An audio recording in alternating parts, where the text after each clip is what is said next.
This is Coder Radio, episode 418 for June 14th, 2021.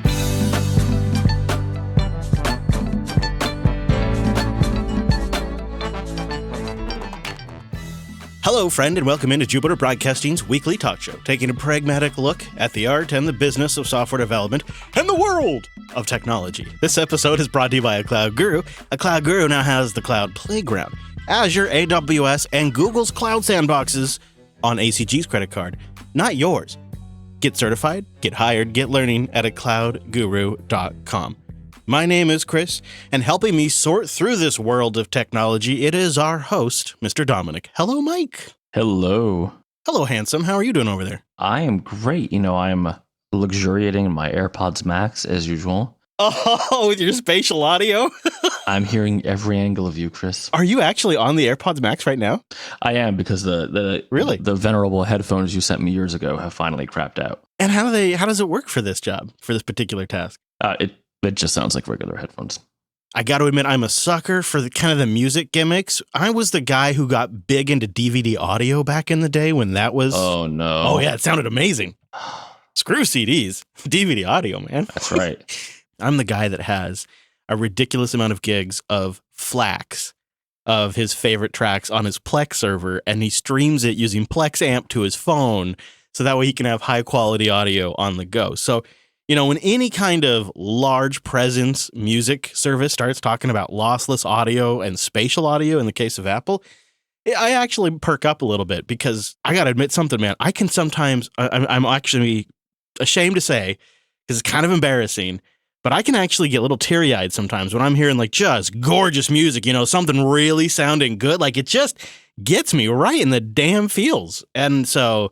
I'm into the music gimmicks as long as it sounds good, because I do have a pretty critical ear. I would be one of those things where I feel like I'd buy those AirPod Maxes and be expecting the world and put them on and get kind of disappointed that they weren't as great as I expected. So I've been going through the Apple Music Spatial Audio playlist, as one does while you're working and coding, right? You listen to music. I have to say it's really a mixed bag. Really? It's not a straight improvement. Go figure, right? See, I'm not enough of an audio guy to really understand why.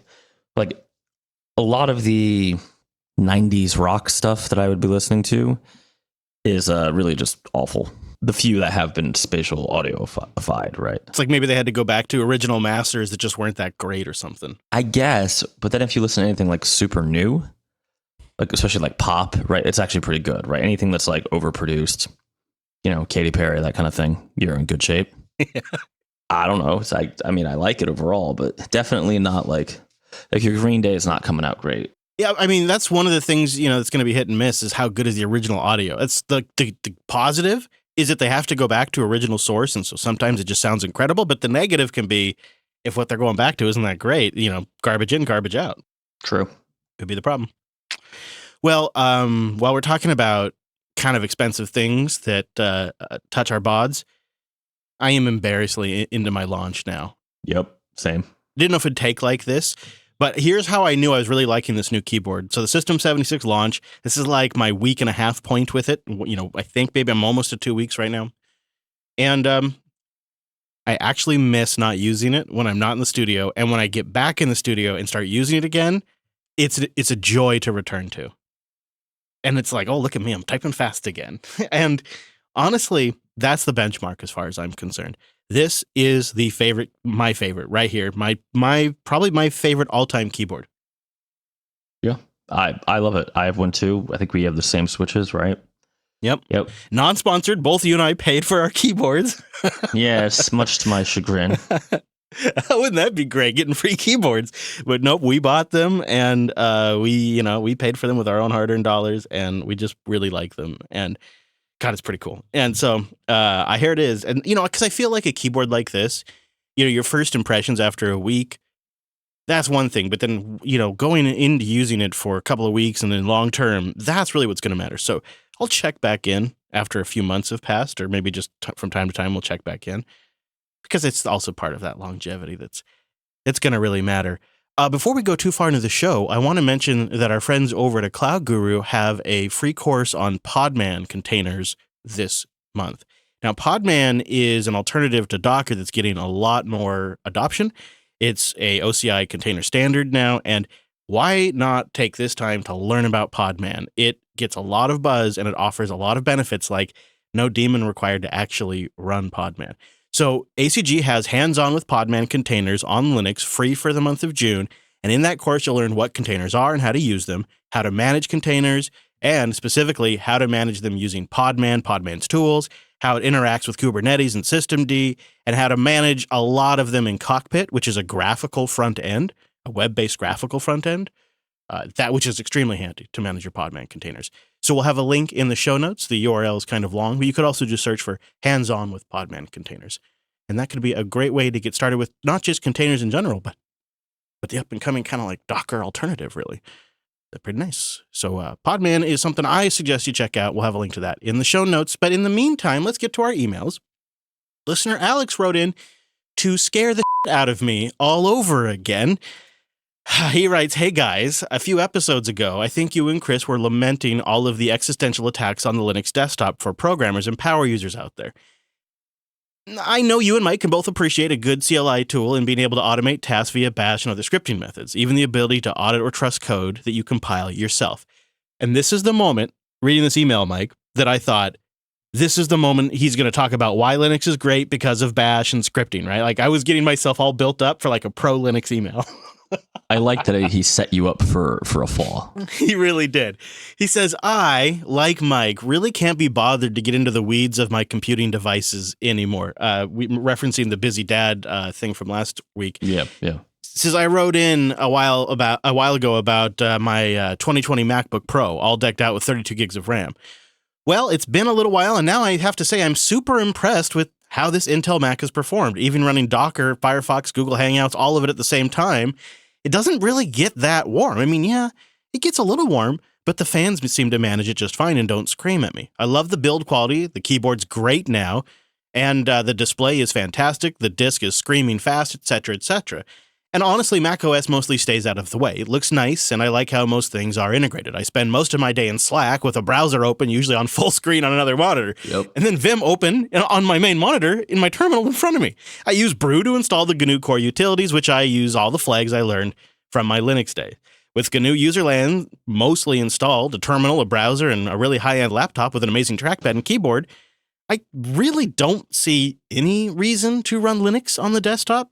I love the show, and I'm glad to be a supporter, so keep up the amazing work, and let's do another round of robes just to troll Mike." Now, what he's touched on here he didn't even bring up the M1 performance and the battery life. What he's touched on here, I think, is a core concern that I have had that I kind of started to sort of swallow and put away, but it really does bubble that. And I think and if I'm being completely honest with you, why it bothers me is I have been on this quest to get Linux Desktop adopted and then just to adopt Linux Desktop myself for nearly 20 years. And we are so closer than ever with laptop vendors getting on board and all of that it just kills me. It kills me deeply from like a personal quest standpoint to see all of this momentum being lost. And I can't really dispute anything that Alex says in this email. No, I mean, as he points out, I obviously agree with him, right? When I read his email, the thing that jumped out to me was the same thing. Like, wow, there really was momentum, and it definitely seems to have been blunted quite a bit. And I think, I've been guilty of this too, but the M1 is not the answer. It's not the number 42, right? It's not the answer to life, reality, and happiness, although it is certainly substantial, because this has been going on for a bit. So I'll tell you mine, but when do you think desktop Linux kind of fumbled the ball a little bit? I'm not saying it's over, whatever, but for me, it was the Wayland transition. Really? Because I remember I was much more into it back then, and it just seemed like so much energy was going into what was effectively a pissing contest, and I kind of feel like it didn't get anywhere. Maybe that's wrong. Maybe that's my perceptions being like, whatever. I agree that it's still rolling out. It's a very slow. It's a much different transition. When Mac OS transitioned to a desktop compositor that uses Metal, they did it in a single release. Linux is literally going to take a decade to transition to Wayland, but it is almost done. I can't really tell you which one's better or worse, honestly, but I kind of am of the opinion that it hasn't fully happened yet, which is why I think I'm still kind of in crisis mode and not mourning mode. I think that it's happening right now. I think we are in 2021 and 2020 is this momentum just hit a wall moment where I think a couple of things are coming together. Number one, a lot of us who started using Linux in the 90s and in the early aughts are just getting older and have more complex lives with more priorities. And when those priorities are like other small humans that depend on you, that kind of stuff just transcends what can give about the computer stuff. It transcends any of that kind of thing. And so people's priorities, large groups of people who were the original must adopt Linux crew, I think a lot of their priorities have shifted. And then I think on top of that, you have this onslaught of everyone kind of moving over to mobile. Even really high-end techie geeks do a lot more today on mobile than they ever did. And absolutely a bunch of average users who can now even just completely eschew having a laptop or a computer and do everything on their phone. All of this adoption of using mobile for notes and your information and your pictures, I think it pushes people towards a platform that inherently works better with those devices. You know, it's really nice that if you take a note on your phone as an average user, or even just somebody who doesn't want to have to futz with SyncThing or Nextcloud, it's really nice to take a note on your phone and have that note sync to your desktop. And that times 100 of those little tiny features, I think, has created this natural slide towards these desktops again. And then you combine that with the kind of people's priorities changing, and you combine that now with the M1 that comes in and says, oh, also, during this horrible chip shortage where you can't even buy a frickin' GPU for your 10th gen Intel desktop, and in my case, a 7th gen Intel desktop, like I can't even like do the old PC thing where I could update a few components and at least extend the life. Like I can't even do that anymore. And Apple comes along with their platform that says, here's the performance. By the way, if you look at the leaks, we're talking 40-core CPUs and just like our next iteration.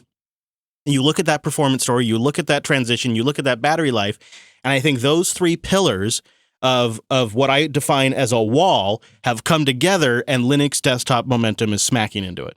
So you mentioned the whole like dad aspect of things. Is there some possibility that we are overreading something because of our age relative to like where we were when we were deep into it? And this probably applies more to me. But like think about it. The people we mostly spend time with, talk to online, you know, look forward to seeing at conventions, stuff like that, are in, I mean, I can't speak for you, but at least the ones I deal with, you know, more regularly are kind of in a similar place as I am, right? Their parents, they're a little older, or they're kind of like, you know, they're just not recompiling their desktop environment, right? They're just, they're not writing a GNOME extension, and they want to change their goddamn background. I think what it might be is a little bit of both. Yes, it's where we're sitting at now. We're seeing it different just because of our experiences, but also I think we are open to another way of seeing a same old problem all of a sudden. Like we're now seeing it with a different perspective and realizing there's more people on this side of the line than it initially seemed. But I will say it really does depend on your perspective, because like he calls himself ex-Apple user Mike. He wrote in again and he said, as a dad of two little ones, the way I look at it, because he runs a SaaS company during the day, I don't have the time or energy to have a computer that I can't fix myself, right? He flips it around in his head. He says to me, I don't have time to go down to the damn Apple store that's 2 hours away and then give them my computer for 4 days. I need to be able to fix it today. And if they spill something in there or they break something, I got to fix it. What kind of moron would spill things in a $2,000 laptop? Oh, wait. I mean, I totally agree with him. Like for me, it's like you got to plan the day you're going to go down into the mall to go to the Apple store, because it's quite a ways. Or like if it's another vendor, I got to mail them the laptop. So he says the power of being able to repair his own machine means that it's not really about hackers and tweaking it and overclocking it and making it totally elite. It's just about not having enough time and energy to depend on these other groups to fix it when you could just fix it yourself quickly if you know what you're doing and you have a couple of spare parts. He says, I won't buy a computer I can't open up and rescue if I need to. I'm gonna make that as he says it's his goal as long as humanly possible, which means the M1 will never sit on his desk despite all its glory. And I think it's just two compromises, because I think what your answer would be, if I were to speak for you for a moment, is if you couldn't repair that MacBook and it was going to take them 5 days to repair it, you'd buy another MacBook and either return it once they repaired it, or you would then give the repaired one to a staffer and keep the new MacBook for yourself, and problem solved. Well, I've only done that like a million times, right? Yeah, so you just have it's a different way of solving problems, and it's one that Apple loves. You're a great customer that way. Listen, the genius part is really a sales opportunity for them when I'm there. So yeah, really. But I totally connect with that perspective as well. Don't like talking about this topic anymore. I got to be honest. I mean, I want people to keep writing in and sharing their thoughts, because as somebody who has to comment on this stuff, this show helps give me different perspective, and I totally appreciate that. So coder.show/contact. At the same time, I have a little mini crisis. Jordan writes in with something I can solve. He says, as a fellow RVer, I've been wondering what you're using for internet. I'm using a mobile hotspot with a contract I got through the Family Motorhome Association. But since the T-Mobile merger has happened, my speeds have dropped to almost unusable. I wanted to follow up because I have talked about trying to get work grade internet on the road. And I know that's something that some of our listeners are trying to do, some sort of remote work, and you want, or maybe not remote learning, and you want something really solid. So I thought I'd do about a 6-month follow-up to this system that I have gone with. And I'm not saying this is for everybody. I think the system I'm about to tell you it's for people who like to mess with computers, and you want your connection to be very solid, industrial grade, like something that could support many family members, that could support remote video sessions, that is going to be a little bit of a premium setup. Well, I went with a bundle that I'll have linked in the show notes from an online site called Mobile Must Have, and it's their Ultimate Road Warrior bundle, and it's an external antenna with an internal router that has 4 SIM slots and is crazy fast, way more robust than any MiFi has ever been built. And it has Ethernet ports, and it can be DC powered, and the antenna is external. It is a really great antenna. It is a Cat 12 cellular antenna with 7 different antennas in there. It can do multiple connections, MIMO connections to the tower, so you can have multiple data pipes to towers when they're nearby. And all of it comes together to offer really solid internet, and then you pop a couple of SIM cards or one SIM card, whatever you're comfortable with, into the router. The router is a PetWave. I have the Max Transit Duo, and it's incredible. It's the kind of thing they put in buses and trains to provide internet when going down the tracks. And so it can support, 200, 300 people. I'm just using it with my family. And I have a Verizon SIM and an AT&T SIM. And then I have a backup Ting SIM and Google Fi SIM. The Ting SIM and the Google Fi SIM are my backup SIMs because they're charged based on usage. Okay. And it works really well. It works very well. It was expensive. It was $1,200 to get it all, done. But it is a bulletproof remote wireless setup. So if you're in a rig, you're going about, you want really solid internet, you want to be able to do video calls. Mike and I have recorded the show over it multiple times, and it works really solid. It's going to depend on your signal overall, but you can totally do it. So I'll put a link to the bundle I got, and I'll put a link to a Mobile Internet Resource Center article on picking different data plans, because, man, is that a pain in the ass. That is the worst part. It is really bad out there. Carriers are the worst. And then these third parties that resell the data packages are so fly by night. It's so bad. Ugh. Yeah, don't even get them. Oh, I won't. But I do want to talk about Stripe identity. But first, Linode.com/coder. Go there and check out Linode and get $100 in credit for 60 days on a new account, and you support the show. We got a note into the show today from somebody who tried Linode compared to AWS, just the $5 Linode too. 100%. This came in just today. They tried out Linode and compared it to their AWS setup, and Linode was clearly faster. And Linode's often 30 to 50% cheaper than AWS. They are the world's largest independent cloud provider, and their systems are screaming fast. They have 11 data centers around the world, super fast SSDs on each one of them. Their dedicated CPU rigs have AMD EPYC processors that are total screamers. They really dominate, and it's all managed with a very simple cloud dashboard. If you're a total noob, and you're really just building something so that way you can deploy and run your application, they're going to get you through that. But if you really know what you're doing, that simple interface doesn't mean it's limited. You get access to the power features. You can deploy your own rig and build it from the ground up, or you can just do the one-click deployment. And that's something I just messed with recently. I was building a quick file transfer box for a friends of the show, I'll just say, friends of the show who are putting on an online event, and we're helping them do some of the management for it. And we're using Linode in the process to help with the streaming and to help with the file storage. I spun up a Debian Linode using their one-click Docker deployment. And then the idea is it's Debian 10 with Docker, with the right sources, so that way you're getting the current versions and tools and all that kind of stuff. I got that deployed, and I had the application installed in just minutes, and they were up and using it. Actually, not even kidding, it just took longer for my DNS provider to update the DNS than it took me to get the whole stack up and running and the link set off to the guys to start using it. That's the magic of using Linode. And I deployed it to their Texas data center because it's nice and centralized. But like I said earlier, you got 11 data centers to choose from. And then one of the things that I do, which is like my little hack for all of our things we have deployed now, whenever I can, I use Linode's S3 object storage as my backend storage. I'll do a small economical disk on my Linode, and then anything that's just kind of growing exponentially, like Nextcloud or Matrix storage or this new file repository I set up for them, that I use Linode's S3 compatible object storage. I just put that all on object storage and grow it as I need it and trim it as I need to. Linode provides virtual servers that make it easy and affordable for you to host anything in the cloud. If you're a gamer, a developer, or maybe somebody who just wants to learn, they've got something for you. And you can get $100 and support the show when you go to linode.com/coder. Boy, Stripe made news with Stripe Identity, a self-serve tool that companies can use to verify customers' and users' identities with Stripe. Stripe manages the data storage in an encrypted format, and they say they use computer vision and machine learning to read and match up government IDs with live selfies.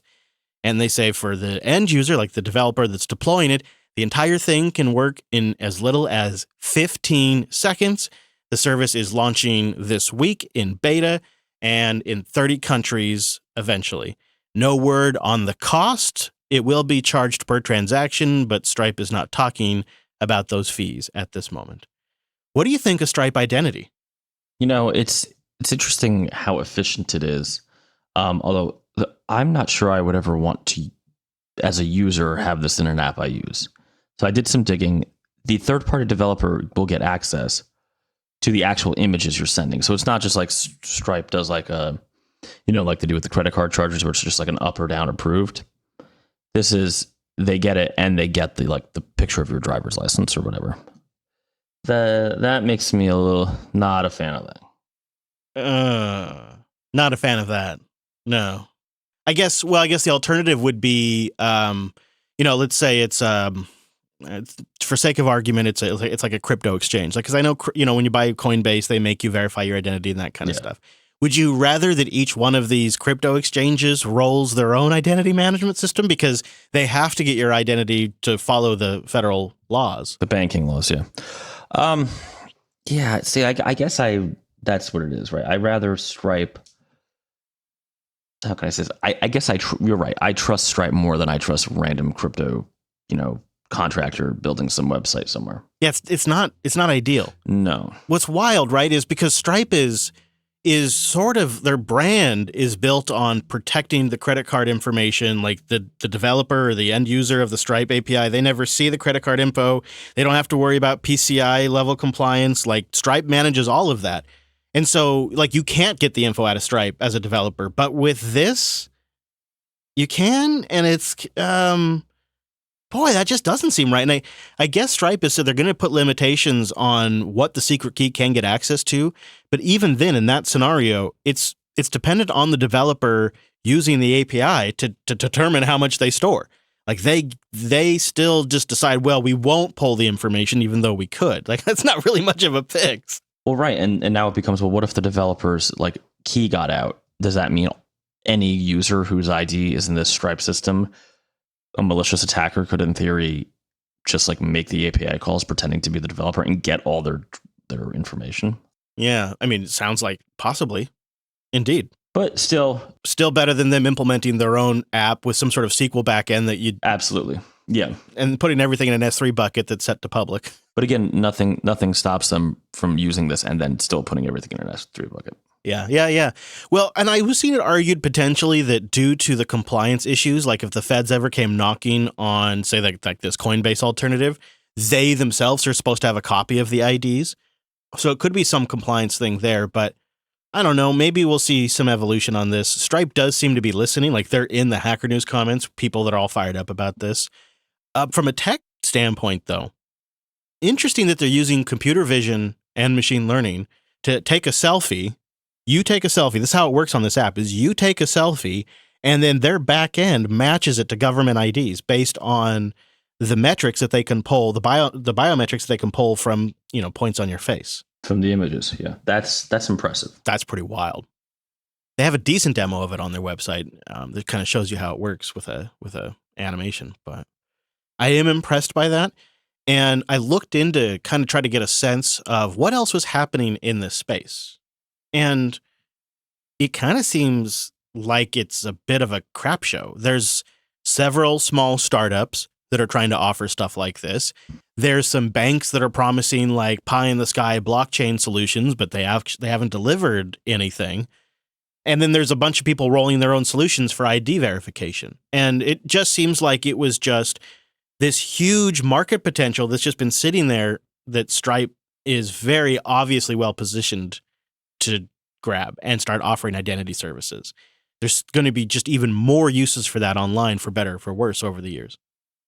And one more thing that sure would be nice if Apple let you use Stripe in your app payment process. Maybe you'll have to use Apple Payment for the payment processing and then Stripe Identity for the identity management part of it. It's just going to be a mess. I wonder if Apple would allow that at all. Actually, I know. Yeah, it does make you wonder because Stripe is this is all they do, right? They're wholly focused on these kinds of things where payment in the App Store is, well, the App Store is, what is it, like a $10-11 billion business? It's like a side hustle for Apple. And it's just not their core focus.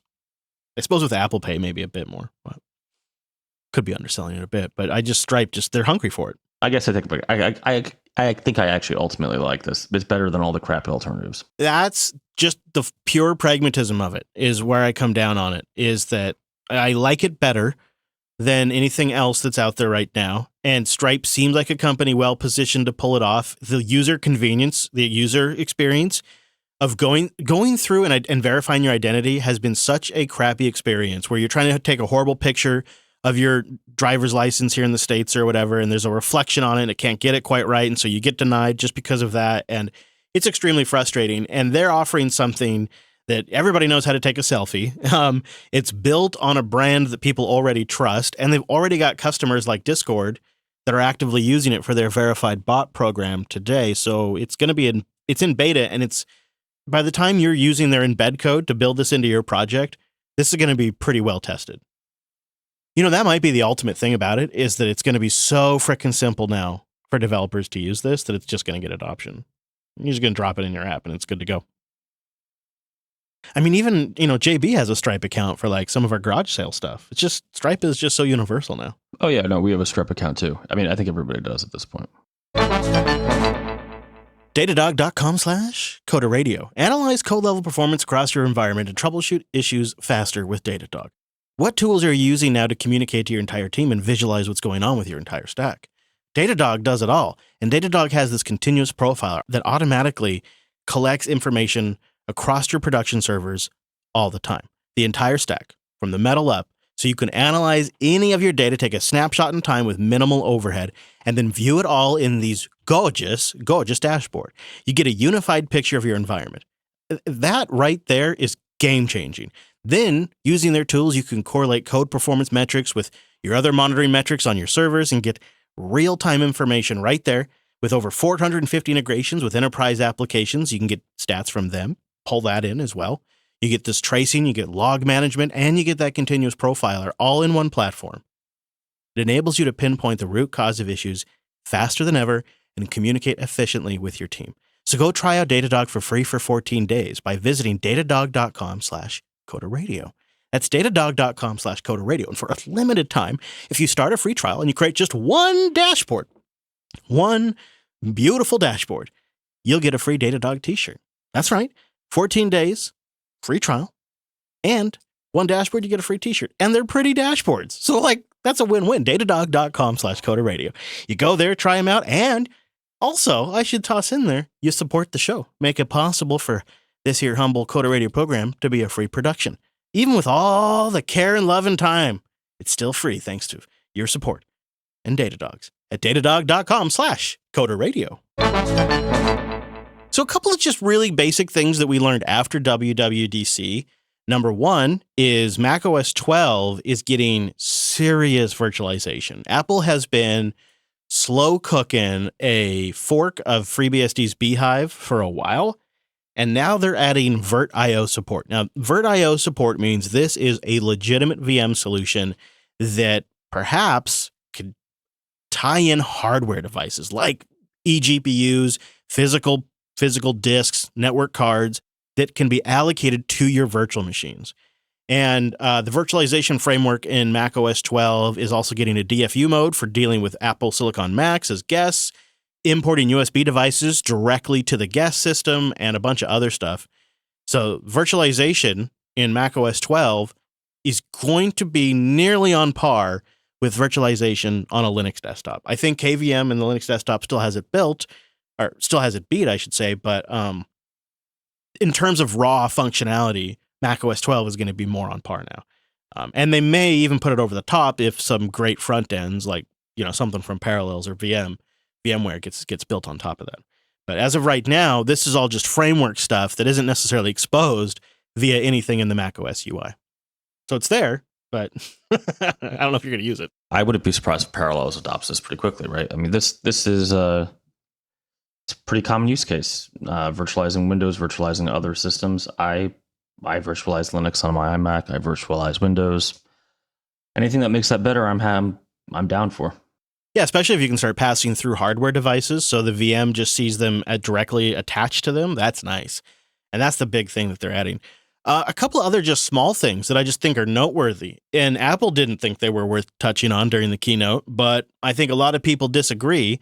That is that some of the new features that they announced just simply don't work on Intel Macs. So the process of, if we were wondering how long it would take Apple to kind of slowly abandon the Intel Macs in little steps, it begins with macOS 12 in a pretty significant way. I guess any kind of real feature that got introduced at WWDC that depends on the neural engine in the A series and M1 series CPUs just isn't happening on the Intel chip. So continuous dictation, on-device Siri dictation, some features in their Maps program, live text analysis, portrait mode for FaceTime. That stuff doesn't work on the Intel Macs. Sorry, your FaceTime calls still look like crap. Do you see, it seems a little soon, Mike. Seems a little soon, if you ask me. Seems like they could just throw that stuff obviously, what do I know? But there's got to be another way to do it on CPU, right? It must be. Yeah, but why invest the effort? Because they're still selling Intel machines, Yeah, but they're not going to sell them for long. The people buying the big Intel machines now are pros, right? Yeah. They're and they don't care about a lot of this stuff. So I suppose you're right. I think this makes sense. Yeah. Well, why invest the effort? It stinks, because some people have 2020 and 2019 edition MacBooks that just aren't going to get better FaceTime video, or they're not going to get continuous dictation. And so I don't know, it sort of stinks to see it happen already. I'm sure Apple has a solution to that. Yeah, buy an M1. Yeah, you buy an M1. I mean, Yeah, that's true. Well, I suppose that could be it. That could be. I just want to this is just an example of something that doesn't happen over here in Linux land. Of course, we don't have these features to begin with. There's that. So, and somebody pointed out on Twitter, it's like, well, what would you have them do? Would you have them just not include these features on the M1 Macs because the Intel Macs can't do it? Like, they're inheriting this stuff because they've done the heavy lifting, all the legwork on the iOS side, and now the Mac just gets to take advantage of it because it has the APIs and it has the chips. But what, should they just disable it because the Intel Macs can't do it? That doesn't make sense either, I guess. Yeah, no. But you know what you can have on your Linux desktop? Oh, I do know. Tell me. Clippy and Visual Studio. Visual Studio Code, that is, I think. But yeah, of course. Yeah. Visual Studio Code now with Clippy, it will show you your mistakes in real time. And I don't really know how development won't change forever with this. Finally, the guiding hand of Clippy in VS Code. That's great. That's great. So I assume you installed this. Of course. It's amazing. I was reading because I don't know why, actually. I don't actually know what my excuse is, but I was reading their issue tracker for this here app. And I guess it cuts off some of the last letter of advice that it gives you. So not only is it obnoxious in the way that Clippy always was, but now it also doesn't give you complete advice, which is like salt in the wound and somehow perfect. It just mocks you as you're coding, which yeah, I'm here for. But it takes up an enormous amount of screen real estate too, as well. Yes, it does. Yes. And you can tell it was never really a graphic that was designed to be blown up to that size that it takes because it's rough. It's like a JPEG from the 90s that just gets blown up onto a high-res screen and it just looks real rough. It is honestly, the first issue number 1 on the VS Code Clippy GitHub is please no. That is the entire issue. Yeah. We should make one that says please yes. Somebody in the audience go over there and encourage this individual because they're making development better. Everybody needs Clippy. You know what the problem here? It's a lack of branding, right? We need to be dropping machine learning and artificial intelligence assisted development into the description of this thing, and I think people would be on board with this. I just think it's just a lack of help. So I may fork this. Oh, okay. Because there is another helpful spirit that I think the Coder Radio audience would really appreciate in their Visual Studio Code sessions. Someone who will give you advice on your code. Oh, yeah? Okay. Sure. Misa here. Okay. Yeah, that's what we need. Yeah. Yeah. And Disney sues me in 5, 4, 3. We haven't mentioned it, but Notepad++ has recently had a big release, and Sublime Text 4 is out as well. I used to be a Sublime Text user. Weren't you as well? I was. Yeah. Were you tempted at all to, check out an old X after the release, or have you remained firm in your commitment to VS Code? I downloaded it, but I'm so deep into VS Code now that I don't know. And I'm using that damn Pylance plugin from Microsoft. That's just awesome. You're hooked now. So I'm hooked. Yeah. Yeah. I thought about it too. But honestly, VS Code is doing everything I need and it's free. Well, and the extension library is crazy. Yeah, that too. And I was just working on a Docker Compose file and it's just like, hey, why don't you install the Docker support and stuff? And I'm like, oh, okay. Yeah, I should do that on this box. And then everything's all my YAML file gets all syntax highlighted all of a sudden and everything's looking all great. And it's so quick to just bust through a file, even on a remote server, and then get right back to what I was doing. I feel like I should give Sublime Text a go because I find the idea of a development shop or a single developer making a full-time living by selling a text editor kind of a romantic notion. The idea, right, that somebody could just sort of have this independent gig where they work for themselves and their whole thing is they make a text editor. Maybe it's a couple of people. I don't know how it works over there. And they make a living by selling a text editor that people pay for, like software used to work. Like, I find that entire notion romantic, even if it's closed source. So I'm compelled to try it out. And yet I just got too much going on these days. Yeah. I used to use an editor called Chocolate on the Mac. Oh, yeah. I remember Chocolate. Yep, that hasn't been updated in 4,000 years. I sort of feel like VS Code just murdered I mean, I know people will write in Yeah. Sublime users, and I get it.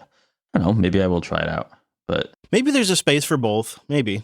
I'm not sure. no, there's not. No, there's not. No, not really. No, Not for one person, if that's what you mean. Because why are you going to flip editors all the time? Neil is reminding me, and we also had an email into the show that the Sublime folks have a really nice Git editor now. Yeah, Sublime Merge. Yeah, Sublime Merge. Thank you. We got an email into the show. They're like, you should have these guys sponsor you because this is some really good software. So that's at sublimemerge.com. I'll put a link to the show notes in that. But our emailer was loving it. Yeah, no, it's good stuff. So I'll put a link to that. And that is, you know what? That's definitely something I should check out. I've been also debating if I should use GitHub Projects or not. So if anybody has any experience with that, what the hell's a GitHub project? It's like their own Trello that you can track the issues back or you can track projects back to issues and commits, which is kind of a neat idea. Having I could see having an issues conversation around a project entry. I kind of like it, but it also seems like a lot of extra overhead when I just need a list of projects and be able to communicate them with people and bang them out. But kind of 3 or 4 things I'm working on. I'm probably should put down and start sharing with people, but I'm just feeling a resistance to Trello. I just don't really, I feel like I've tinkered with Trello as a toy so much more than I actually have as a tool to use. And Wes is trying to talk me into just making a plain text list. I'm kind of considering doing it. No, yeah, I'm a heavy Trello user, but I'm looking at this GitHub project thing. That's pretty interesting. It is, right? So if anybody has any experiences with it, or any other newer project management tools that actually are quick to use, easy for other people to adopt, and just get your ideas out and you get going. You don't have to futz around with it. I'd love to know. Coder.show/contact. Let us know. I am tempted to try out GitHub Projects, but I also feel like maybe it's too much tool for what I need.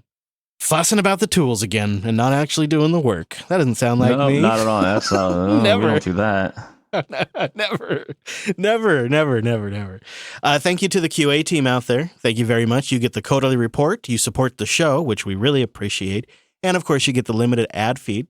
Nice, tight show with just less ads. We just want to say thank you to our QA team out there. And you can become a member at coderqa.co. You can find Mr. Dominic on Twitter. He's at Dumanoku, and his company is at The Mad Botter Inc. And Mike, is there anything else you want to mention this week? Nope. Just follow me on Twitter and send in your sublime text love poetry to, what is it, coder.show? Coder.show/contact, or I think coder at jupiterbroadcasting.com works too if you just want to do it like old school email style. You just don't want to have to fuss with the webpage. You can do that too. I'm on the Twitters at Chris Last. The podcast network is at Jupiter Signal, and this here podcast is at Coder Radio Show. Links to what we talked about today are at coder.show/418. You'll also find our contact form over there, our RSS feed, our back catalog. I don't know, probably dead links. It's a website. Yeah, it's probably over there. So, all of that. We do the show live on Mondays, 5 p.m. Pacific, 8 p.m. Eastern, and it's a lot of fun. We'd love to have you join us over at jblive.tv. Thanks for being here, and we'll see you next week.